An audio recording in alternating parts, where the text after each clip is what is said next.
Welcome back to the Flourish Podcast. My name is Michelle Holmes. And I'm Devin Abalon. Now, in our last episode, we talked about burnout and the symptoms of burnout. And I think many people, they think that the cure to burnout is for self-care, is to do something for themselves, something special. They treat themselves and they say, wow, I've had a rough week.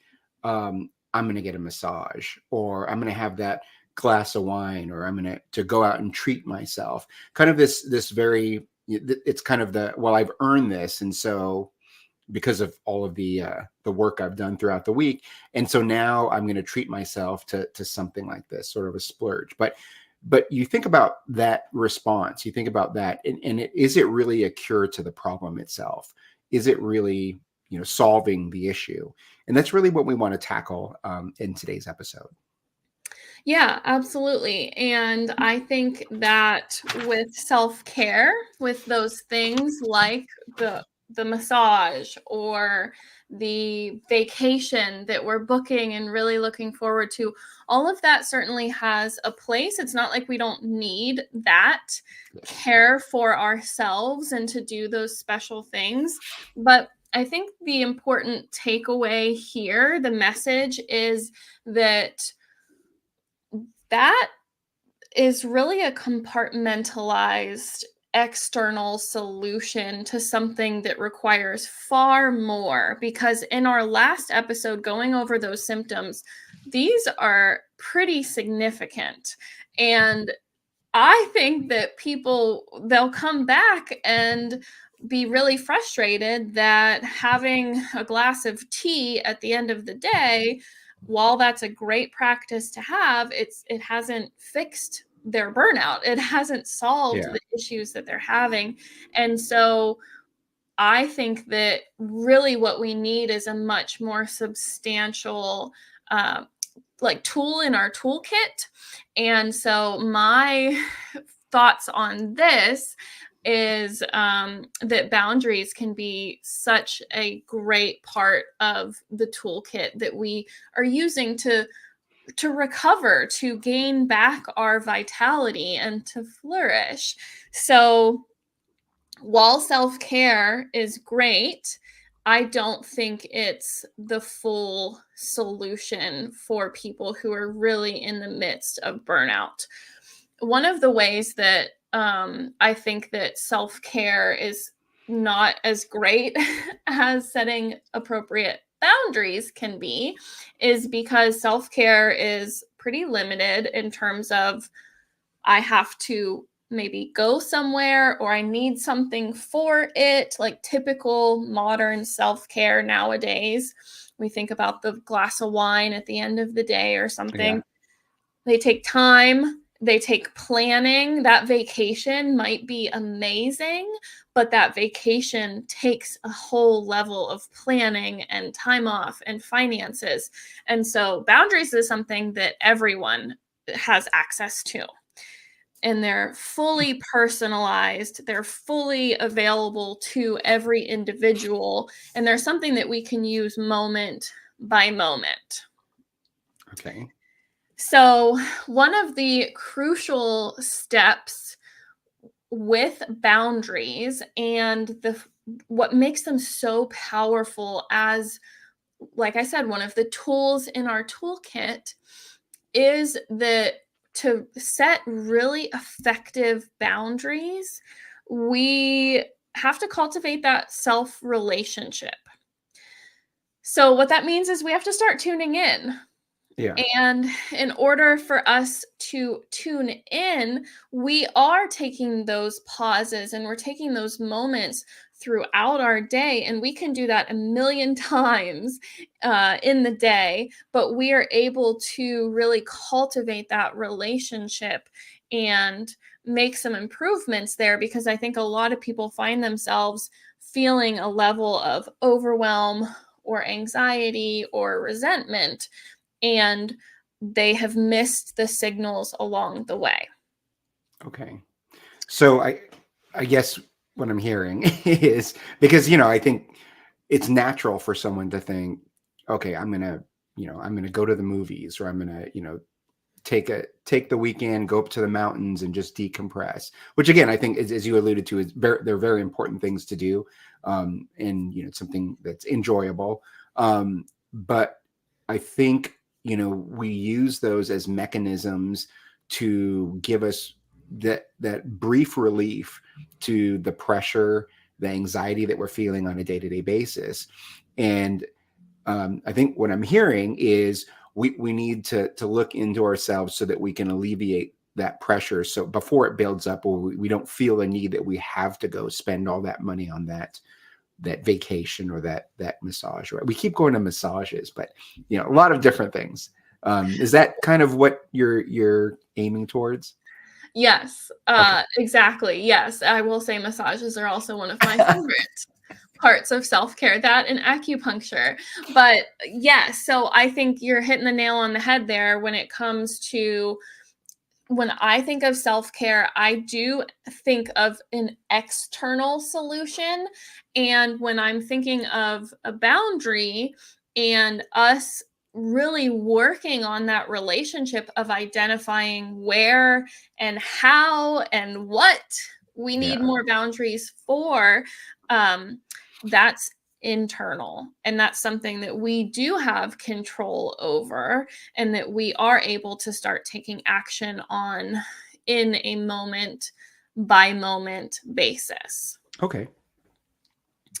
Yeah. So when we think about the majority of complaints that people may have, like a lot of work complaints come up, Sure. and people will say, well, my boss, for instance, is always working, or the culture at my company is to always be on.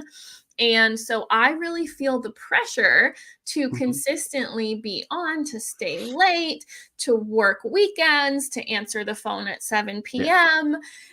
These things that I know I have dealt with in my previous roles, and what I hear other people who are talking to us, that they're saying, because we have talked about some of these limitations that people feel that they have before.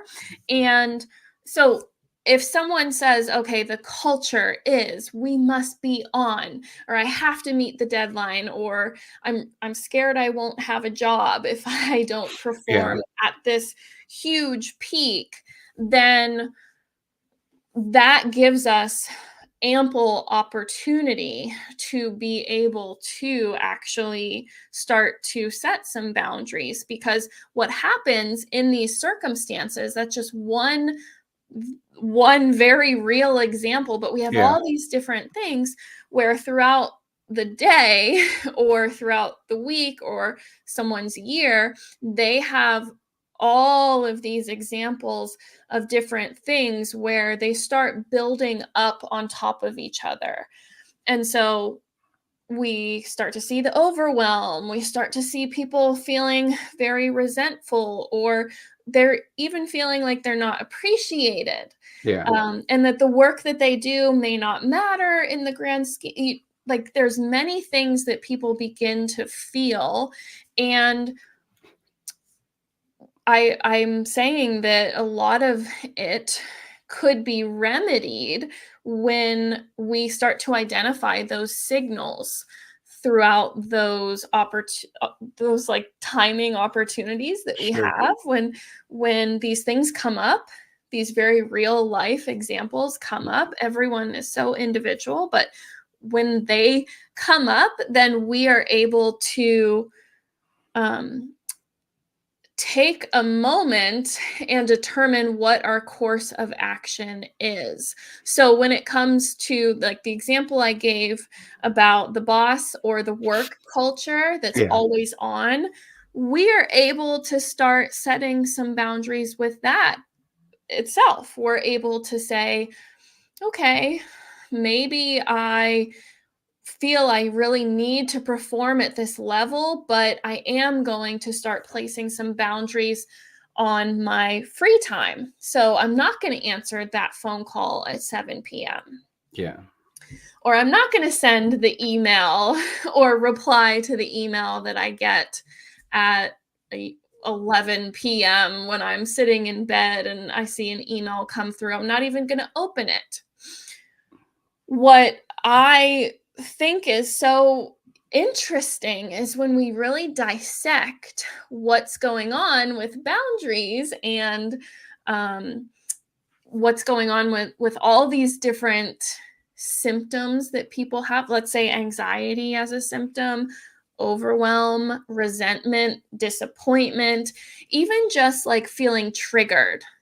Mm-hmm. If we start to examine that, there's something very interesting, which is we're either feeling like we're not enforcing or communicating properly to those around us when we should set the boundary, right?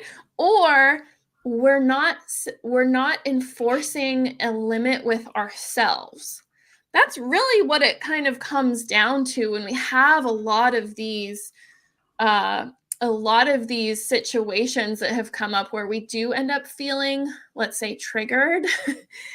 We start to notice, okay, is this something that I should have communicated with someone else that I have failed to do or defined even? Like, have I ever said I don't want to take a 7 p.m. phone call? Have I ever communicated that before? Or have I even defined that for myself? And I think that that's really key. I mean, you talked earlier about how it's internal, and it really is. I think a lot of times there's a tendency when we feel those pressures, when we feel burnt out, we feel that resentment, our focus is on external factors, and we frame it in such in a way that we think, well, I feel this way because the work culture is this, or my boss told me to do this, and you feel like you don't have control. But what you're saying is that it's really internal. It's not so much what is happening around us, but it's how internally we're reacting to that, and emotionally, how we're processing it, and allowing perhaps ourselves to kind of be victim to the lack of setting those boundaries or holding to them. I know that, there are a lot of, this whole podcast is, there's a focus on high performing individuals, high performing professionals. I think the mindset for many is to go above and beyond, to really to prove yourself, to differentiate yourself from other employees. So it may not be just a boss telling you have to do this, but it's, internally yourself kind of setting yourself up and saying, I need to be better. I need to show more. I need to, put in more hours or do more projects. And that's a way to differentiate yourself. And for some, that may be kind of the path towards the goal that they're looking for. But at the same time, if you find yourself in a position where you feel overwhelmed, you feel resentful, you feel that kind of that pressure on you, before you kind of lash out and say, oh, it's my coworker's fault for not doing their work, it's my boss's fault for putting all this work, we're understaffed, is to look internally to say, is this something that that I'm accepting? Is it something that I've allowed to happen? Is it something that, maybe if I'd done a better job communicating, I wouldn't feel that way? We always have to look at how we're reacting to certain situations, and really look at the why. Why are we doing this? Why do we feel this way? And I always think it's helpful not only to look at that from our own internal perspective, but to look at from the other person's perspective. Why is the boss asking this? Why is that an expectation? Is it because I've conveyed in the past that I'm happy to do anything, anytime? Is it because maybe they're under pressure? If, it could be as simple as ensuring that there's a clear communication, so that we have those. And I think that's what really you're talking about is having those boundaries, making sure that they're clear, and doing it in such a way that you can tactfully, work, do things without perhaps putting yourself at risk. Absolutely. And I'm so glad that you brought this up, because we've talked on the podcast before about even just the limiting beliefs and the driving Yeah. factors Hmm. where people really do, let's say, a high performer who's pushing themselves. A lot of times that's motivated by things, these experiences that they've been through, and they wouldn't necessarily want to push themselves in that way had they known a kind of a different way of being, or felt safe to be a different way, or what had the skills to communicate and to have that self-awareness of even just knowing, well, what is at the core and the root of this. When it comes to boundaries, the building blocks of really effective, really good boundaries start from yourself and that relationship. So being able to have that awareness and constantly coming back to being able to check in, which is something that I think a lot of people will miss, or they don't think that it's important enough, when really it's foundational Yeah. to the relationship and the ability to communicate. Because if we've not identified a boundary for ourselves, um, we can end up going for quite a long time of just getting the symptom and having the symptom because we haven't actually said, okay, I don't want to do this anymore, or this isn't ideal for me, but we've never even figured that out for ourselves. So we can't expect other people to really prioritize our own well-being when we're not doing the best job Yes, that we could with that. exactly.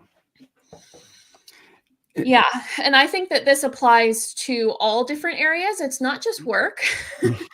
Boundaries, like I said in the beginning, is something that we can apply moment by moment. And so that takes us through our entire day, through our entire life, and is not just that 15 minutes at the end of the day, or the 1 hour Yeah. weekend appointment that we have, or I know women like to get their hair done or their nails done or something. So a boundary can be for all these different areas. Even when we think about prioritizing our health, for example, we Yeah. might be able to say, okay, friend circle, I would love to go ahead and meet you for this really great concert, but I'm trying to eat healthier. So I'm going to meet you after you go to that Yeah. Mexican restaurant. Like, it can be as simple as that. That's a perfect example of, well, we've defined what's important to us. We've Yeah. defined that we're going to place some prioritization on our health and well-being. So that means eating healthy and not having the margarita and the guacamole and the million Yeah. tortilla chips. And So we oh, are able to define that first by sure. having that awareness and having that check-in, and then we're able to actually communicate that with other people and with ourselves, because I think everyone has those examples in their life where they have gone ahead and they have just not been they I don't True. even. Well, I think kind of true to yourself, right? Because you Yeah. you talked about, the food example, and we talk about food a lot, um, on and off the podcast. But if you have made that decision, if it's a priority for you to watch, maybe there's certain things you don't you don't eat, just for health reasons or other reasons. And we've been in those situations where you might go to someone's house for dinner and they might be serving a particular dish, and in your mind you might be thinking, well, I can't eat that. But you don't want to be perceived as ungrateful or rude, and so you just you grin and bear it and you eat what's in front of you, knowing that that you're not that you shouldn't be eating it. And so you go home with this feeling of, you feel resentful that, "Oh, how could they serve that?" Or, now I'm upset because now I have to go to the gym for, even longer. There are all these feelings that you have, this frustration that you have built up, because not because of what that person did, but because you weren't able to effectively convey, what those boundaries were. So that's an example of where you're kind of, a victim of your own, lack of discipline in enforcing those boundaries. I'm not sure Yeah. if that was where you were going or not. Good enough. I lost my train of thought completely. Yeah. So I think that what you just said reminded me of a quote by Glennon Doyle. So she authored the book Untamed, and she has this really amazing quote here that's been all over. And it's just so good. The core of the take home message in the quote is, if you ever have an opportunity of between disappointing yourself and disappointing someone else, it's your job to disappoint that someone else. So you stay true to yourself. I love how you immediately are stay true to yourself. That's the thing. Well, and that's the thing about that is for many people, the culture, kind of the mindset is, think of others before you think of yourself, and to always kind of concede to make other people happy. You sacrifice your own happiness, but ultimately, what it resonates quite a bit, and it ultimately, it's about, you're responsible for your own happiness, for your own well-being. And so it's incumbent on you to enforce those boundaries, so that you don't have those feelings of resentment built up. Yes, agreed. Absolutely. I think that is something that every person everywhere can benefit from, even continuing to do the work. I mean, boundaries have been a hot topic over the years, especially I'd say in the last decade. They've really everyone has heard of boundaries now. Yeah. How do you set a good boundary? What happens if someone oversteps on a boundary and violates that boundary? But even though it sounds simple and straightforward, I think when it comes down to our daily life, there's just so much opportunity for us to continue honing in and having that closer relationship, because we don't want to leave it up to someone else to decide what's good for us. We have to define that for ourselves. Right? This is the podcast about defining our own success and what's important to us, and all of that. So I think that it may sound really simple, but that doesn't mean that it's easy. That's something that we have to come back to. It's definitely not easy. I mean, we talk about, you had referenced it before, is, what is keeping someone from enforcing those boundaries, particularly at work. And just, that there's that previous mindset of, just, put your head down, do whatever the boss tells you to do. Just, you're an employee, they're the boss, they make the rules, follow the rules, or you don't have a job. That was sort of the mindset, at least, back in the day. And now I think you're right. There's a heightened sense of awareness about the importance of boundaries, for mental health, and how that applies to the performance of an employee.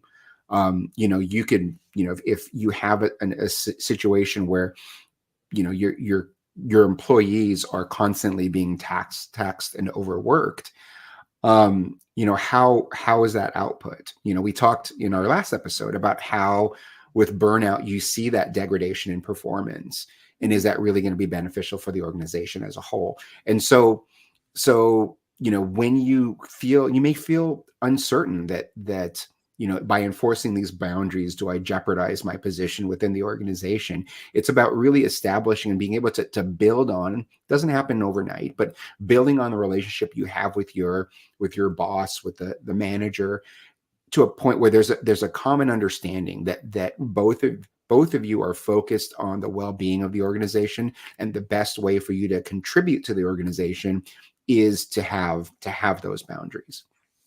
So Absolutely. not, again, to reemphasize, not the easiest conversation to have, but I think it in the long term, it's critical to your well-being and to the organization's well-being.